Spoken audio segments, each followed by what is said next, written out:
Hello everyone, welcome to আলিক্রেস study point.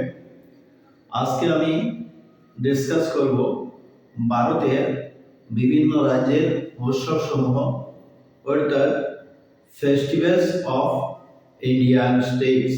ভারতের বিভিন্ন রাজ্যের উৎসব, অর্থাৎ ভারতের বিভিন্ন রাজ্যের মধ্যে যে সকল উৎসব পালন করা হয়, আজকে এইগুলো ডিসকাস করব। এখানে দেওয়া আছে রাজ্যগুলোর নাম, আর এখানে দেওয়া আছে উৎসবগুলোর নাম। এখানে দেখতে পাচ্ছ পশ্চিমবঙ্গ যেটি হলো এই পশ্চিমবঙ্গ রাজ্যে দুর্গাপূজা, কালী পূজা, নববর্ষ, দোলযাত্রা উৎসব উদযাপন করা হয়। বিশেষ করে ত্রিপুরা রাজ্যের উৎসব হলো দান্ডি দরবার, গুড়ি উৎসব, নবরাত্রি। অসমের উৎসব হলো সেটি হলো বিহু। অসমের জাতীয় উৎসব হলো বিহু। নেক্সট, উড়িষ্যা যেটি রাজ্য হলো, এই উড়িষ্যা রাজ্যের উৎসব হলো কোনারক উৎসব। এই উড়িষ্যার মধ্যে একটি মন্দির আছে, কানরা সূর্য মন্দির, যেটি নেক্সট রথযাত্রা উৎসব, যেটি উড়িষ্যার একটি উৎসব। বিহারে পালন করা হয়, এটি হলো বিহার।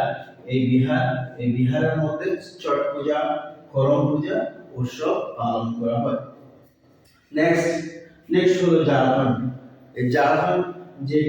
এই ঝাড়খণ্ডের মধ্যে ছট পূজা উদযাপিত করা হয়। কেননা বিহার এবং ঝাড়খণ্ড পাশাপাশি রাজ্য, এই জন্য ঝাড়খণ্ডের মধ্যেও ছট পূজা উৎসব উদযাপিত করা হয়, পালন করা হয়। নেক্সট, এটা হলো ছত্তিশগড়, যেটির মধ্যে পয়লা নবহাই, এই দুটি উৎসব নাম, এই উৎসবটি পালন করা হয়। নেক্সট হলো তামিলনাড়ু। এই তামিলনাড়ু রাজ্য যেটি, এর মধ্যে পোঙ্গল উৎসব পালন করা হয়। পোঙ্গল এটি হলো একটি কৃষি ভিত্তিক উৎসব, হারভেস্টিং ফেস্টিভ্যাল। এই উৎসব এই তামিলনাড়ু রাজ্যের মধ্যে পালন করা হয়। জাল্লিকাট্টু উৎসব, সেটিও তামিলনাড়ুর মধ্যে পালন করা হয়। নেক্সট হলো উত্তরপ্রদেশ। ভারতের মধ্যে সবচেয়ে বেশি জনবসতি রাজ্য হলো উত্তরপ্রদেশ।